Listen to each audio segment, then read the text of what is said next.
Now, this study shows us how impressive forming new connections in the brain can be.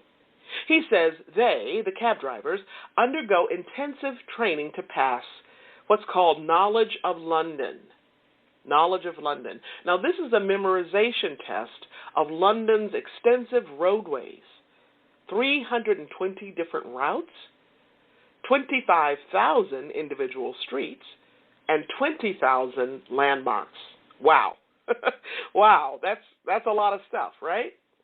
Now, a group of neuroscientists from the University College London scanned the brains of several cab drivers. And each driver's posterior hippocampus, now that's the area that's vital for memory, spatial memory in particular, had grown physically larger than that same region of the control group. He goes on to say that the longer a cabbie has been doing the job, the bigger the change. Now, what does that really mean for regular folks like you and me, who don't drive a cab daily in London or anyplace else, right? And who don't have to have extensive knowledge of hundreds of roads, right? Thousands of streets and thousands of markers and monuments. Well, similar to cabbies, similar to cab drivers, all the people in our lives, all the places we've been, all the moments and events and experiences we've had thus far in our lives, all the people, places, and circumstances have changed the physical structure of our brains. Now, this includes the family you were born into, the culture you were born into, the culture you live in now, your friends, your classmates, your coworkers, your neighbors. It includes every magazine you've read, every TV program you've watched, every radio program you've listened to. Yeah, like this one, right? Okay, what you actually do for work, every conversation you've ever had, all the activities you've engaged in thus far, all of these have left an imprint on your brain, an indelible imprint on your nervous system. And as you go forward in life, in other words, as you continue to age, your brain's flexibility and what you choose to expose it to matters deeply. Let me say that part again, okay? Because this is really important. As you go forward in life, as you age, continue to age, right? Your brain's flexibility and what you choose to expose your brain to matters deeply. Now, this is true whether you're 26, 36, 46, 86, or beyond. As you go forward in life, as you continue to age, your brain's flexibility and what you choose to expose it to matters. Now, many of us know this intuitively, right? And guess what? Research now also shows the same thing. One of those studies is a longitudinal study. In other words, it's carried out over a long period of time. This research project followed about 1,100 clergy members from across the U.S. For 23 years, this group has undergone regular psychological and medical tests. And in examining the brain tissue from members of this group, the research team expected to find clear links between cognitive decline and the three most common causes of dementia. Okay, those are Alzheimer's, stroke, and Parkinson's, right? Well, they didn't find what they were looking for.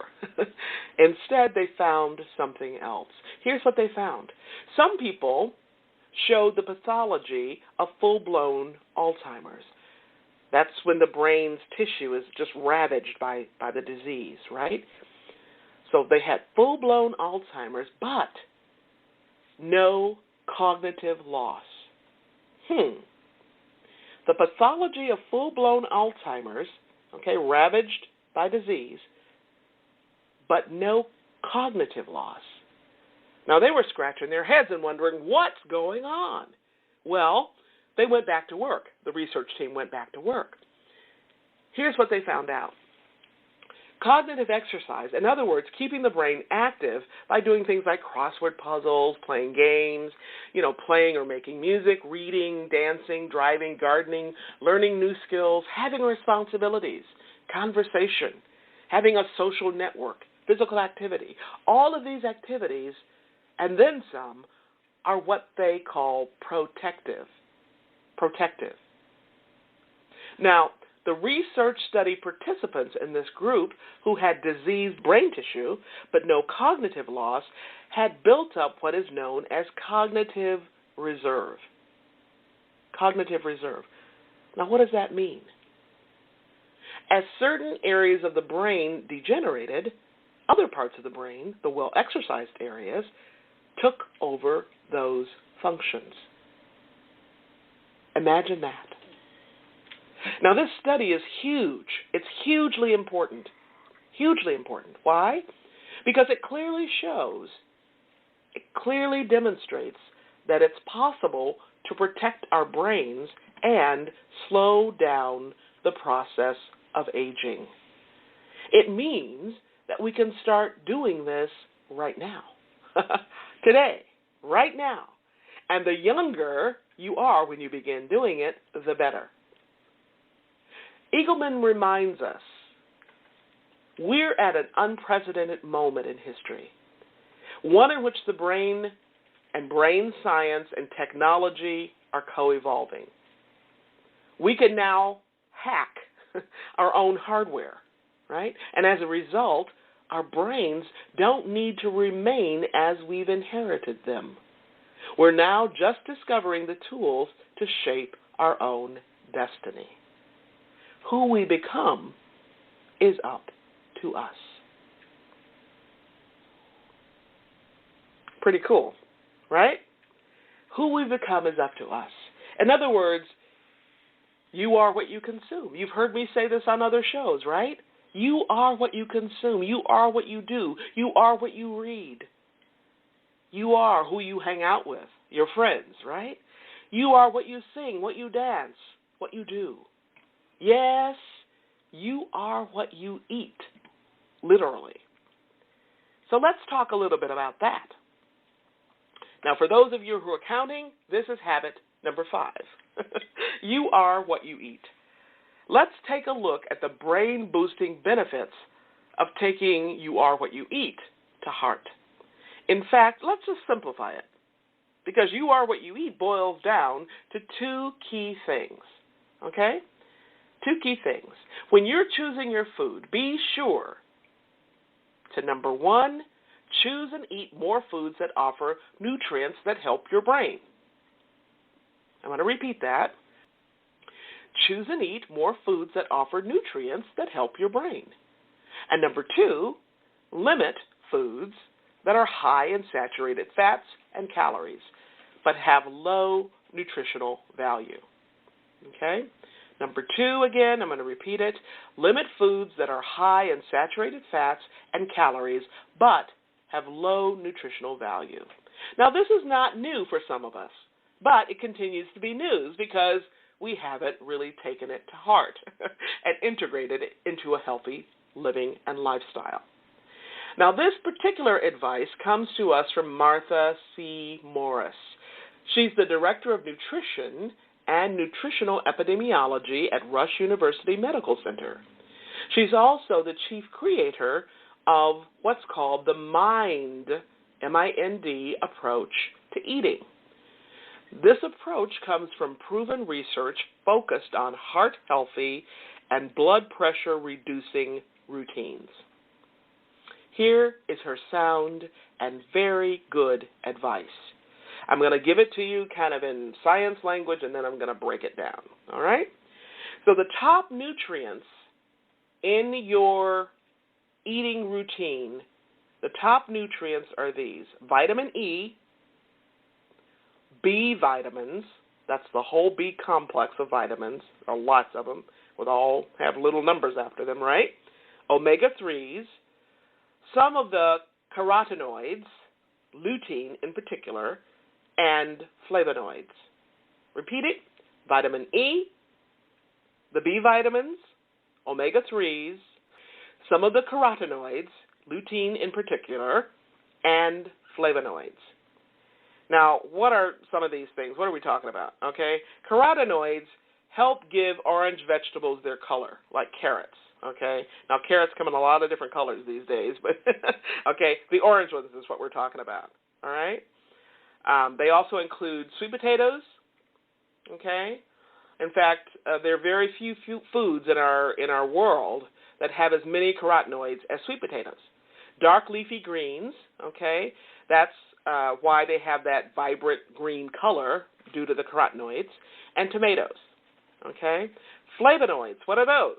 Well, the main dietary sources of flavonoids include tea, citrus fruit juices, berries, red wine, apples, and legumes, right? Okay, so I'm going to give you a little list of the top 10 foods to choose and eat, and then the top foods to limit every week, okay? Notice I have not said the word diet. I've said in your approach to food, in your approach to healthy living, in your approach to having a healthy brain. So here we go. Choose and eat these foods. Number 1, 6 or more servings of leafy green vegetables every week. That's about a salad a day. Okay? 6 or 7. 6 or more servings of leafy green vegetables every week. Number 2, at least 1 serving of another vegetable every day. This is in addition to the vegetables in that salad. Okay? Number 3, more than 2 servings of berries per week. And I'd say go seasonal, right? If you live in the northern hemisphere, it's basically strawberries in the summer, blueberries in the fall, blackberries in the fall, and raspberries, some berries.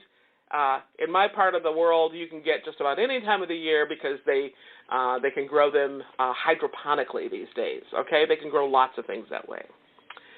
Number 4, you want to make sure that you have more than 5 servings of nuts every week, okay? And nuts sometimes include seeds. So some examples would be walnuts, delicious, almonds, chock full of vitamin E, cashews, make sure to get them raw, not salted and roasted, and sunflower seeds, hazelnuts. So walnuts, almonds, cashews, sunflower seeds, hemp seeds, hazelnuts, okay? And there's so many more you can choose from. Number 5, instead of butter, use extra virgin olive oil. Okay, so if you want something on a piece of bread, don't use butter. Use the extra virgin olive oil instead. And also use it as your primary cooking oil. That's what I've done. No more canola oil, no more corn oil, right? Use extra virgin olive oil. Number 6, have more than 3 servings of whole grains every day. Number 7, eat fish that's not fried at least 1 meal per week. Okay? Fish that's not fried for at least 1 meal per week. So that means you can saute it, you can broil it, you can grill it, you can poach it, you can bake it. Right? You can steam it. You can even have it from a can, but not fried fish. Number 8, choose and eat beans for more than 3 meals per week. That means you should eat beans about every other day, right? You can have beans in soup, in chili, in a burger, in a stew. You can have beans in hummus. You can even make your own. Pretty yummy. Number 9, choose and eat poultry for more than 2 meals every week. That means you can have chicken or turkey or guinea hen or Cornish hen or any other kind of poultry or fowl, right? Okay, for variety. And number 10, now this is only if you can have this, and that's drinking a glass of wine every day. Now, there's some of us who are avoiding alcohol, so that's not for you, right? Number 10 is not for you. So choose and eat those foods, right? Limit these foods. I'm going to give you 5 of them. Limit the following 5 foods. Number 1, limit butter. If you're going to have it, limit it to 1 tablespoon a day. Pretty simple. Limit cheese. Limit cheese to less than 1 serving every week. Limit red meat to fewer than 4 meals every week.